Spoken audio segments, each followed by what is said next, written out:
ako'y lumapit at maging malapit na sa Panginoon. At kung hindi pa maniwala, magsama pa tayo ng isa para po may dalawang saksi. Kung hindi sila tumunod, sila ituring na natin mga hindi. So, pinakikita ng Diyos.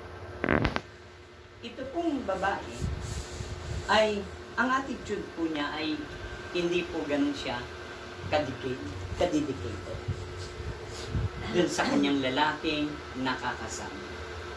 Kaya kung siya po ay dedicated, mas lalo hindi siya dedicated sa Diyos.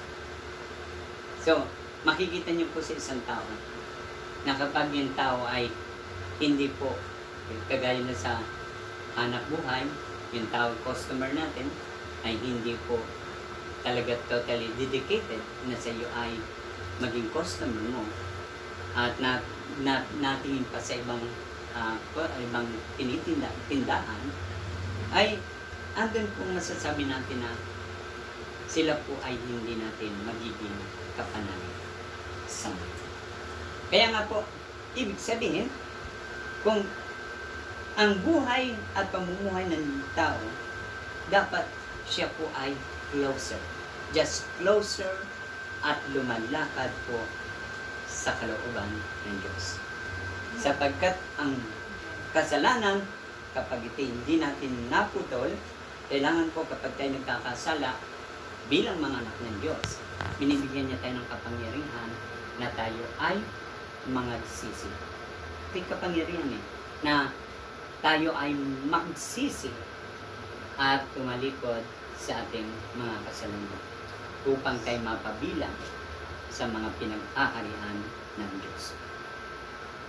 At tinuturo po sa Revelation chapter 20. Ito po ang sinasabi ng Revelation chapter 20. Napaka-sarap mabuhay sa daigdig. But kung ikaw ay nasa kasalanan, ay kahabag-habag ang magiging kalagayan natin sapagkat mayroong kaparusahan once na tayo po ay nagkakasala. Sabi po ng Revelation chapter 20 verse 10, ito po sabi. At sabi dito, ito po sabi, at ang diablong nandaya sa kanila ay itinapon sa lawa ng apoy at asopre na pinagtapunan din sa limaw at sa buwad na propeta na pahihirapan sila doon araw at gabi magpakailanman. Ang tao na nadaya ng kaaway